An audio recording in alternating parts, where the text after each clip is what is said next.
अल्हम्दुलिल्लाहि रब्बिल आलमीन वस्सलातु वस्सलामु अला अशरफिल अंबियाइ वल मुरसलीन वल आक़िबतु लिल मुत्तक़ीन। अल्लाहुम्मा सल्लि अला सय्यिदिना व मौलाना मुहम्मद व अला आलि सय्यिदिना व मौलाना मुहम्मद व बारिक व सल्लिम। अल्लाह रब्बुल इज़्ज़त की हम्द व सना करीम आका अलैहिस्सलातु वस्सलाम पर दुरूद व सलाम। ख़वातीन व हज़रात, अस्सलामु अलैकुम व रहमतुल्लाहि व बरकातुहू। आज हमारा जुज़ नंबर 29 है, 29 जुज़ ऑफ कुरान।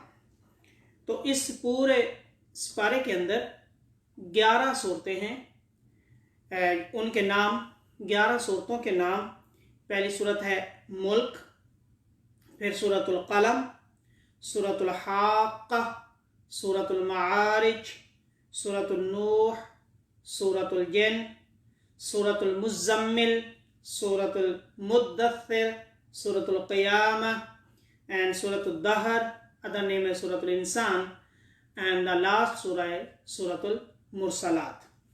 आइए बिल्कुल शॉर्टली इनका मीनिंग और इनका थोड़े से टॉपिक्स और मज़ामीन लेकर आगे चलते हैं।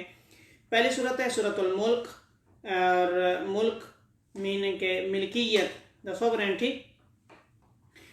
अल्लाह रब्बुल इज़्ज़त ने इरशाद फरमाया, तबारकल्लज़ी बियदिहिल मुल्क व हुवा अला कुल्लि शैइन क़दीर। वो ज़ात बाबरकत है जिसकी मिल्कियत में ये सब कुछ है, जिसके हाथ में है, यानी सब कुछ दुनिया जहान का हाथ में है, उसकी मिल्कियत में है, और वो हर शय पर कादिर है, हर काम करने पर कुदरत रखता है। तो मुल्क में मिल्कियत यानी अल्लाह के हाथ में है सब कुछ। अल्लाह ने यह इरशाद फरमाया है, अल्लज़ी खलक़ल मौता वल हयाता लियब्लुवकुम अय्युकुम अहसनु अमला। और वही है जिसने मौत भी तख्लीक फरमाई है और हयात भी तख्लीक फरमाई है, ताकि वो तुम्हें आजमाए कि तुम में से कौन है जो अच्छे आमाल करता है। अल्लाह रब्बुल इज़्ज़त ने यह ज़िंदगी जो हमें दी है, ये हमारी आजमाइश है, ये टेस्ट है। This life is test for us, it is only test, this life is only test for us. Allah subhanahu wa ta'ala wants to examine and he wants to take test of us, who is better and who is not better, कौन अच्छा है कौन बुरा है। तो वो अल्लाह रब्बुल इज़्ज़त ने फरमाया कि हमने ज़िंदगी मौत इसलिए पैदा फरमाई है। इसके अलावा इस सूरत के बहुत सारे फ़ज़ाइल हैं। अगर इस सूरत को रोज़ाना सोने से पहले पढ़ा जाए तो ये इतनी बरकत वाली है, इतनी बरकत वाली है कि जब इंसान इस दुनिया फ़ानी से जाता है तो कब्र की पहली रात ये सूरतुल मुल्क एज ए गार्ड बनकर आ जाती है, और मुनकर और नकीर के सवालात का जवाब कहती है कि मैं इसका गार्ड हूँ और मैं इसका जवाब दूंगा, और आप जो हैं सवालात मुझसे कर सकते हैं। इतने बड़े फ़ज़ाइल, और यहाँ तक कि आका अलैहिस्सलातु वस्सलाम के फरमान के मुताबिक जो इंसान रोज़ाना इसको पढ़ता है तो वो मरने के बाद भी अपनी कब्र में पढ़ता रहेगा। और इसकी एक हदीस पाक भी मिलती है कि कुछ सहाबा सफ़र पे थे तो एक जगह पे रुके, तो वहाँ से इस सूरत की आवाज़ आ रही थी, तो वो सारी सूरत उन्होंने सुनी। आकर आका अलैहिस्सलातु वस्सलाम की बारगाह में अर्ज़ किया, या रसूलल्लाह अलैहि वसल्लम, फ़लाँ जगह पर हम रुके थे और कोई वहाँ पर सूरत ये पढ़ रहा था। तो आका अलैहिस्सलातु वस्सलाम ने इरशाद फरमाया कि जहाँ आप रुके थे वहाँ एक ऐसा शख्स मदफून है, वो वहाँ पर दफन हुआ है, जो ये सूरत रोज़ाना पढ़ा करता था। तो अब वो मौत के बाद भी कब्र में भी रोज़ाना इसकी तिलावत करता है। नेक्स्ट सूरत है सूरतुल कलम, एंड कलम मीन पेन। इस सूरत के अंदर अल्लाह रब्बुल इज़्ज़त ने वो पहला कलम जिससे नबी करीम सल्लल्लाहु अलैहि वसल्लम की तारीफ़ और अल्लाह की तारीफ़ लिखी गई, उस कलम की कसम याद फरमाई है। और इसके अलावा जो इसके बहुत प्यारे प्यारे मज़ामीन नबी करीम सल्लल्लाहु अलैहि वसल्लम के अखलाक और आपके करैक्टर का जिक्र फरमाया, अला खुलुक़िन अज़ीम, फरमाया और बेशक आप अज़ीमुश्शान खुल्क़ पर कायम हैं, यानी आदाब कुरानी से मुज़य्यन और अखलाक इलाहियत से मुत्तसिफ़ हैं, कि अखलाक वही अखलाक है जो आपसे मिलता है। अखलाक की तारीफ़ यही है कि जो नबी करीम सल्लल्लाहु अलैहि वसल्लम से मिलती है। और फिर एक शख्स था जिसका नाम था वलीद बिन मुगीरा, वो बड़ा बदबख्त था, वो नबी करीम सल्लल्लाहु अलैहि वसल्लम को तंग किया करता था, गालियां देता था, तंग करता था, धमकियां देता था। तो आका अलैहिस्सलातु वस्सलाम की बारगाह में जब भी वो आता तो हमेशा तंग करता। तो अल्लाह रब्बुल इज़्ज़त ने उसके बारे में उसके 10 रज़ाइल यानी कि उसकी गंदी जो गंदे खसाइल, मतलब ये कि उसके जो बिहेवियर था, उसके अंदर क्या क्या गंदी चीज़ें हैं और bad things in his character, वो अल्लाह रब्बुल इज़्ज़त ने कुरान का हिस्सा बना दिया और उसकी पहचान करवा दी कि ये जो शख्स है ये ऐसा ऐसा है, ये है ही ऐसा। और कुरान ने उसको बयान किया है कि ये जो झुटलाता है आपको और तंग करता है, हकीकत में ये क्या है, ये बहुत कसमें खाने वाला है, इंतहाई जलील है, हल्लाफ महीन, हम्माज़िन मश्शाइन बिनमीम, जो ताना जनी करता है, ऐब जोई करता है, फसाद अंगेजी करता है, चुगलखोरी करता है और भलाई के कामों से मना करता, मन्नाइल लिल खैर मुअतदिन असीम, हद से बढ़ने वाला सख्त गुनाहगार है, बद मिजाज है, बुरा इसका करैक्टर है और बाद जनीम। और यहाँ तक आका अलैहिस्सलातु वस्सलाम को बता दिया, अल्लाह रब्बुल इज़्ज़त ने इरशाद फरमाया कि वो है भी जिना से पैदा हुआ, वो अपने बाप का भी नहीं है। अल्लाह ने उसको माल तो दिया है, साहिब औलाद भी किया है, और वो कहता है कि ये जब कुरान सुनता है तो ये तो ऐसे कहानियाँ हैं, यानी वो कुरान को भी झुटलाया करता था, नबी करीम सल्लल्लाहु अलैहि वसल्लम को भी झुटलाया करता था। फिर अल्लाह ताला ने फरमाया वर्स नंबर 16 के अंदर, सनसिमु अलल खुर्तुम, हाँ अब हम उसकी सूंड जैसी नाक पर दाग लगा देंगे, उसकी निशानी लगा देंगे। यहाँ पर एक जो उसके काफ़ी लंबी नाक थी तो ऊपर दाग भी लगा दिया, यानी पहचान भी, ये फलां शख्स के बारे में बात हो रही है। तो वो वलीद बिन मुगीरा था। तो जो इससे ये साबित होता है कि जो नबी का गुस्ताख होता है, जो कुरान का गुस्ताख होता है, वो हमेशा बदबख्त होता है, वो जिना से पैदा होता है, वो अपने बाप का नहीं होता। ये कुरान ने फैसला दे दिया है। जो भी गुस्ताखी रसूल करता है या गुस्ताखी कुरान करता है, वो हकीकत में गंदा शख्स है या औरत है। तो वो हकीकत में क्या है, अल्लाह रब्बुल इज़्ज़त उसके नस्ब के बारे में बयान कर देता है कि वो हकीकत में जिना से पैदा हुआ है। ये कुरान ने फैसला दे दिया है। कितना सख्त फैसला है। अब जो भी गुस्ताखी करेगा, कुरान की गुस्ताखी करेगा या नबी करीम सल्लल्लाहु अलैहि वसल्लम की गुस्ताखी करेगा, तो इसका मतलब यह है कि उसका जो नसब है वो ठीक नहीं है। ये कुरान ने फैसला दे दिया है। नेक्स्ट सूरत है सूरतुल हाक़्क़ा। तो ये सूरतुल हाक़्क़ा क़यामत के बारे में है कि यानी वो क़यामत जो है होकर रहने वाली है, उसमें कोई शक नहीं है, उसने होना ही है। वो उस पर शक न किया जाए, क्योंकि गैर मुस्लिम इसको भी जुटलाते थे कि यह कैसे हो सकता है कि जनाब वो आ जाए और ये हो जाए, तो क्या कैसे हम दोबारा उठेंगे। तो अल्लाह ताला ने इस सूरत में बताया कि हाँ, जब वो सूर फूंका जाएगा, फ़इज़ा नुफ़िख़ फ़िस्सूरि नफ़क़तुन वाहिदा, फिर जब सूर में एक मरतबा फूंक मारी जाएगी, व हुमिलतिल अर्दु वल जिबालु फ़दुक्कता दक्कतन वाहिदा, और ज़मीन और पहाड़ अपनी जगहों से उठा लिए जाएंगे, फिर वो एक ही बार टकरा कर रेजा रेजा कर दिए जाएंगे, यानी सब कुछ। फ़यौमइज़िन वाक़अतिल वाक़िया, सो उस वक्त वाक़या होने वाली क़यामत बर्पा हो जाएगी और जो कुछ ज़मीन में होगा वो सब कुछ निकाल देगी, यानी जो कुछ इसके अंदर दफन है सब कुछ उस दिन निकाल दिया जाएगा और बाहर निकाल लिया जाएगा। तो ये क़यामत का जो जिक्र है वो इसमें अल्लाह रब्बुल इज़्ज़त ने इरशाद फरमाया। और फिर फ़अम्मा मन ऊतिया किताबो बियमीनी फ़यक़ूल हाउम इक़्राऊ किताबिया, सो वो शख्स जिसका नामा अमाल उसके दाएं हाथ में दिया जाएगा, वो खुशी से कहेगा आओ मेरा नामाल पढ़ लो। और ये जन्नत वाले होंगे जिसको नामा अमाल राइट हैंड में दिया जाएगा, ये उसकी पहचान होगी कि ये जन्नत में जाने वाला है। और जिस शख्स को वो खुश होगा वो जन्नत में जाएगा, और जिस शख्स को बाएं हाथ में, फिर वो आयत नंबर 25, तो जिसका हाथ बाएं हाथ में और पीछे से दिया जाएगा हाथ के बैक पर, वो दोज़ख में जाएगा, वो बाएं हाथ वाले होंगे। ये कुरान ने फैसला दिया है कि पहले से ये पहचान हो जाएगी जन्नत वाले कौन हैं और दोज़ख वाले कौन हैं। अगली सूरत है सूरतुल मारिज, जिसका माना है रैंक्स और दर्जे। तो इसमें अल्लाह रब्बुल इज़्ज़त ने इरशाद फरमा, तीसरी आयत में मारिज का लफ्ज़ इरशाद फरमा, मिनल्लाहि ज़िल मारिज, वो अल्लाह की जानिब से वाक़या होगा जो आसमानी जीनों और बुलंद मर्तबों मरातिब दर्जात का मालिक है। तो इस सूरत के अंदर यानी सवाल किया गया अज़ाब के बारे में, तो फिर जवाब आया कि वो क्या सवाल करते हैं, उसका क्या जवाब है। तो इस सूरत के अंदर ज़्यादातर जो जवाब दिया गया है वो है इंसान का अच्छा होना और बुरा होना। इन्नल इंसान खुलिक़ हलूआ, बेशक इंसान बेसब्र लालची पैदा हुआ है। यानी बेसिकली इंसान के अंदर जो है वो लालच है और जल्दबाजी है, बेसब्री है।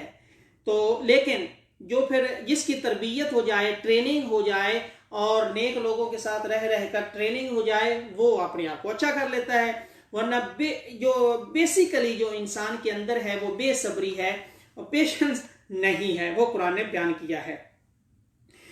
लेकिन आगे फरमाया है कि ये सारे वो है बेसिक थिंग, लेकिन इसके बाद ऐसा होता है कि अल्लाह रब्बुल इज़्ज़त के बहुत प्यारे इंसान भी होते हैं, प्यारे बंदे भी होते हैं, इल्लल मुसल्लिन, मगर वो जो नमाज अदा करने वाले हैं और हमेशा अपनी नमाजों की हिफाजत करने वाले हैं और अपने मालों में से माल निकाल कर गरीबों को देने वाले हैं, मांगने वालों को देते हैं और मोहताज को देते हैं। वो हमेशा क़यामत पर ईमान रखते हैं, उसकी तस्दीक करते हैं और वो लोग अपने रब के अज़ाब से डरने वाले हैं। फिर वो फरमाया कि वो अपनी शर्मगाहों की हिफाजत, ये अच्छे इंसान जो जनती लोग हैं उनके बारे में बताया गया है, अपनी शर्मगाहों की, अपने प्राइवेट पार्ट्स की हमेशा हिफाजत करते हैं। वो सिर्फ और सिर्फ अपनी बीवियों के पास जाते हैं, किसी गैर की बीवी के पास नहीं जाते। और फिर वो हमेशा अमानत को अमानत समझे, अमानत में ख़यानत नहीं करते, वादा पूरा करते हैं और सच्ची गवाही देते हैं, झूठी गवाही वो नहीं देते, नमाजों की हिफाजत करते हैं। और यही लोग हैं जो जन्नत के अंदर भी मुअज़्ज़ज़ व मुकर्रम मकाम पाएंगे। इस सूरत के अंदर यह बयान किया गया। अगली सूरत सूरत नूह, हज़रत नूह अलैहिस्सलाम के नाम के साथ मंसूब है। हज़रत नूह अलैहिस्सलाम का तशरीफ़ लाना, आपकी तबलीग फरमाना, आपने लोगों को किस तरह फेस किया और लोग किस तरह आपको तंग करते थे और आपने लोगों को तबलीग का जो अंदाज था आपका और आपने बार बार जो उनको समझाया, उसका सारा अल्लाह रब्बुल इज़्ज़त ने इस सूरत के अंदर बयान फरमाया। लेकिन वो लोग क्या थे, यानी कि नाफरमानी करते थे, सामने आकर यस कर भी देते और फिर जाकर मुकर जाते हैं कि हम तो ऐसा काम करने वाले नहीं हैं। तकब्बुर और गुरूर, हट धर्मी वो करते थे। इस सूरत के अंदर अल्लाह रब्बुल इज़्ज़त ने यह बयान फरमाया और एंड पर यह बयान फरमाया है कि आखिरकार हज़रत नूह अलैहिस्सलाम ने फिर बद्दुआ की उनके लिए, रब्बि ग़फ़िरली वली वालिदैया वलिमन दख़ल बैती मुमिना वलिल मुमिनीना वल मुमिनात। तो एंड पर बद्दुआ की, मौला मुझे बख्श दे, मेरे वालिदैन को बख्श दे और जो मेरे घर में दाखिल हो जाए ईमान वाले उनको बख्श दे, बाकियों का मेरे साथ कोई लेना देना नहीं है। यानी इतना उन्होंने नबी को तंग किया, इतना तंग किया कि नबी ने भी उनके लिए बद्दुआ की। तो ये लोग यानी ऐसे भी इस दुनिया में आए हैं, अल्लाह रब्बुल इज़्ज़त ने वो बयान फरमाया। और फिर जो ऐसा नबी के साथ करता है उनका हशर क्या होता है वो भी अल्लाह ताला ने बयान कर दिया। नेक्स्ट सूरत है सूरतुल जिन।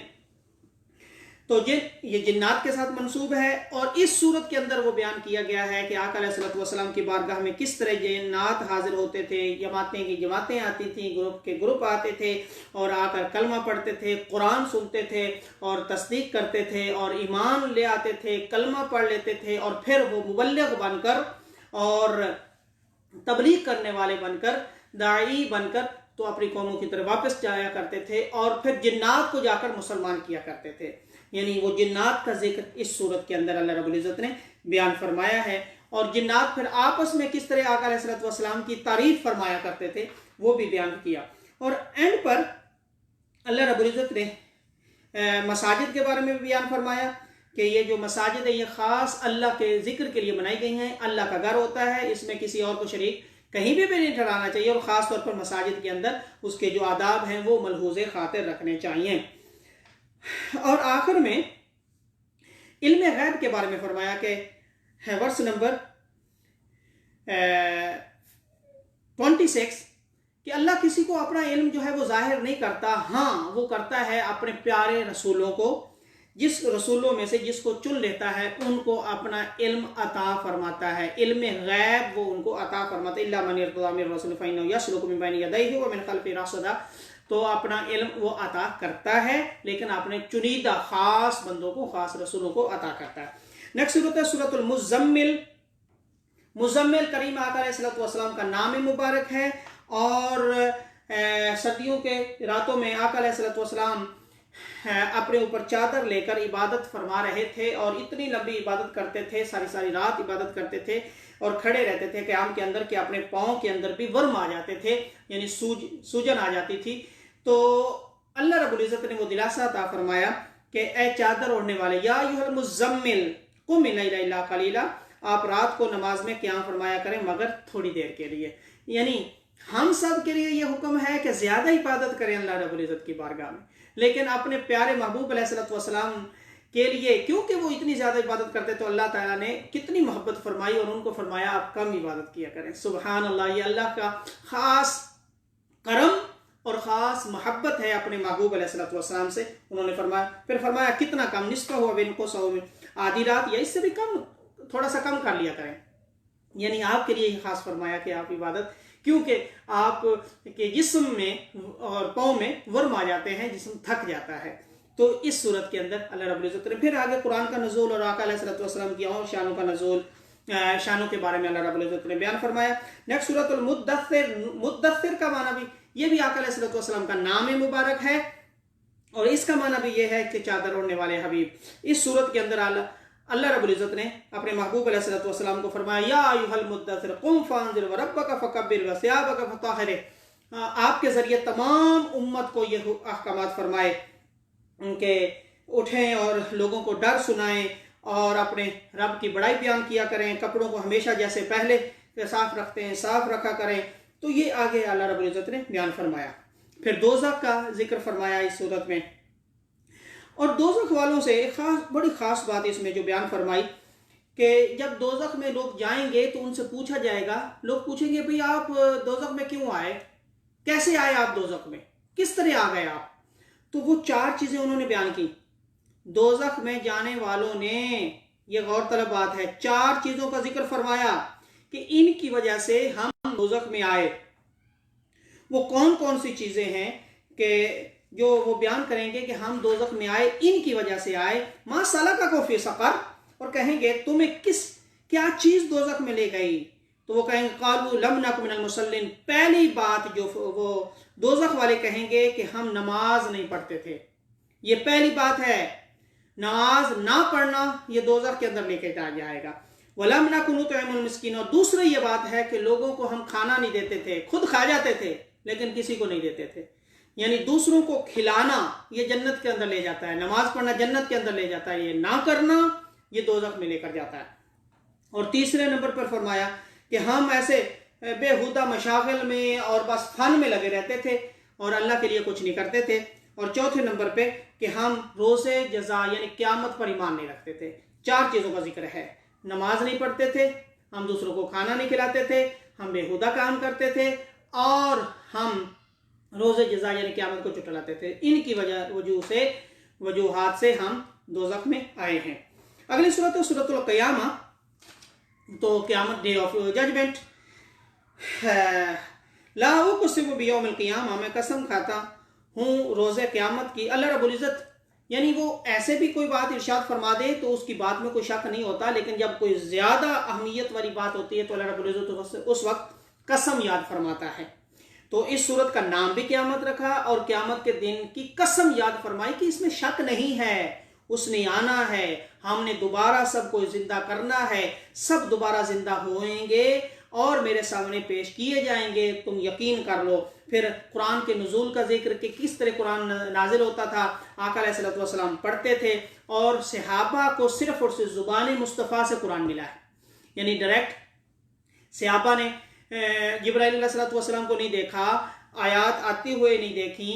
आका अलैहिस्सलातु वस्सलाम की बारगाह में आपके दिल मुबारक पर नाजिल होता था और जो आपकी बारगाह में बैठे होते थे उनको आका अलैहिस्सलातु वस्सलाम की ज़ुबान से ये कुरान मिलता था। और फिर आप तिलावत फरमाते थे, फ़इज़ा क़रअना फ़त्तबि क़ुरआना, अच्छा, आप जल्दी जल्दी से पढ़ते थे, तो यहाँ अल्लाह रब्बुल इज़्ज़त ने यह भी इरशाद फरमाया कि आप यानी इतनी जल्दी याद करने की कोशिश ना करें, आपको हम हमेशा याद करवा देंगे। तो अल्लाह रब्बुल इज़्ज़त ने यानी कुरान के पहले हाफिज खुद नबी करीम सल्लल्लाहु अलैहि वसल्लम हैं, और जैसे कुरान आता था आप हिफ्स कर लिया करते थे और सहाबा को बताते थे और सहाबा भी हिफ्स कर लिया करते थे। और फिर इस सूरत के अंदर क़यामत के दिन का जिक्र के कुछ चेहरे होंगे जो खुशो खुरम होंगे, चमकते चेहरे होंगे, सफ़ेद चेहरे होंगे, और वो अपने रब का दीदार करेंगे। और दूसरी तरफ जनाब मुरझाए हुए चेहरे, ब्लैक स्याह मुरझाए हुए चेहरे होंगे, वो दोज़ख वाले होंगे और वो परेशान हाल होंगे। ये अल्लाह ताला ने यहाँ बयान फरमाया। अगली सूरत है सूरतुल दहर, और दूसरा नाम है सूरतुल इंसान। इस सूरत का जो आगाज है इंसान के बारे में फरमाया है। इंसान जरा अपनी पैदाइश का तो गौर कर, तू कभी ऐसा भी था कि जो काबिल जिक्र भी चीज नहीं है, तो किस चीज से बनाया गया है? कभी गौर किया किस नुत्फा से तू बनाया गया है और अपने आप को समझता क्या है? तो ऐसी चीज से बनाया गया है। हल अता अलल इंसानि हीन मिन अद-दहर लम यकुन शय्यन मज़कूरा, कि वो वक्त भी तेरे ऊपर गुजरा है तो काबिल जिक्र भी चीज नहीं थी, यानी उसका नाम लेना भी वही वो ऐसी चीज है, अगर वो जिस्म पे लग जाए जिस्म नापाक, और कपड़ों पे लग जाए कपड़े नापाक, और तुम्हारे वालिदैन के कपड़े और जिस्म नापाक, यानी उस चीज से तू बना है और तू बना क्या फिरता है, तो उसको भी गौर से देखा करो। हाँ, बनाने का तरीका अल्लाह ताला ने वो फी अहसन तक़वीम रखा है, लेकिन किस चीज से बना है उस पर भी तवज्जो रखा कर, अपने आप को तकब्बुर और गुरूर से बचाया कर। फिर इस सूरत के अंदर अल्लाह रब्बुल इज़्ज़त ने खास अहले बैत मौला कायनात हज़रत अली रदी अल्लाह तआला अन्हु का जिक्र फरमाया, और आपके ख़ानदान का जिक्र फरमाया, हज़रत फ़ातिमा ज़हरा रदी अल्लाह तआला अन्हा, उनका जिक्र फरमाया कि किस तरह वो दूसरों को खिलाते थे, खुद भूखे, अल्लाहु अकबर, पानी से और खजूर से रोज़ा खोल लेते थे और दूसरों को खिलाते थे, और वो भी अल्लाह की मोहब्बत में खिलाते थे। कोई ऐसा नहीं है लेकिन लेना देना, यानी उनका कोई एहसान जतलाने के लिए या एहसान उठाने के लिए नहीं, अल्लाह की मोहब्बत में। वयुतइमुन अत्ताअम अला हुब्बिही मिस्कीनन व यतीमन व असीरा, वो अपना खाना अल्लाह की मोहब्बत में खुद उसकी तलब व हाजत होने के बावजूद इसारन मुहताज को और यतीम को और कैदी को खिला दिया करते थे। यह अहले बैत का जिक्र अल्लाह रब्बुल इज़्ज़त ने इसमें इरशाद फरमाया। फिर इसके साथ जन्नत का जिक्र कि जन्नत के अंदर लिबास कैसा पहनाया जाएगा और बर्तन कैसे होंगे, कितना खूबसूरत लिबास पहनाया जाएगा, कितने खूबसूरत बर्तन होंगे, और वहां पर क्या क्या सुभान अल्लाह मशरूबात होंगे वहां पर, और उन मशरूबात को पेश किया जाएगा इन जन्नतियों के लिए। वो जिक्र अल्लाह ताला ने इरशाद फरमाया। अच्छा, फिर आखिरी सूरत है सूरतुल मुरसलात। ये 11वीं सूरत है इस सिपारे के अंदर, और इस सूरत के अंदर बार बार ये इरशाद फरमाया वैलुन यौमइज़िन लिलमुकज़्ज़िबीन, उन लोगों के लिए खराबी है जुटलाने वाले जो हैं, जो क़यामत के दिन को जुटलाते हैं, उनके लिए बहुत हलाकत है, उनके लिए खराबी है, ऐसा नहीं करना चाहिए। तो ये बार बार ये आयत नाजिल हुई है, और इसके अलावा जो आखिर में मुत्तकीन और परहेजगार हैं उनके बारे में इरशाद फरमाया इन्नल मुत्तकीन फ़ी ज़िलालिन व उयून, बेशक परहेजगार ठंडे साए, वहाँ जन्नत के अंदर ठंडे साए होंगे, शैडो होंगे, और चश्मों में ऐशो इशरत के साथ रहेंगे, और वहाँ पर फल खाएंगे, और जो चाहेंगे मज़े से वो खाएंगे, सब कुछ वहाँ पर दस्तयाब होगा, वहाँ किसी चीज़ की कमी नहीं होगी, जो दिल चाहेगा वो आपको वहाँ पर मिलेगा, सब कुछ वहाँ पर मिलेगा। और फरमाया हम नेकोकारों की यही जज़ा देते हैं, उनको रिवॉर्ड देते हैं, उनको अजर व सवाब देते हैं, और जो कुछ भी होगा वहाँ पर हम सब कुछ अता करेंगे। अल्लाह रब्बुल इज़्ज़त हमें कुरान और दीन समझने की तौफीक इनायत फरमाए। वमा अलैया इल्लल बलाग। अस्सलामु अलैकुम व रहमतुल्लाहि व बरकातुहू।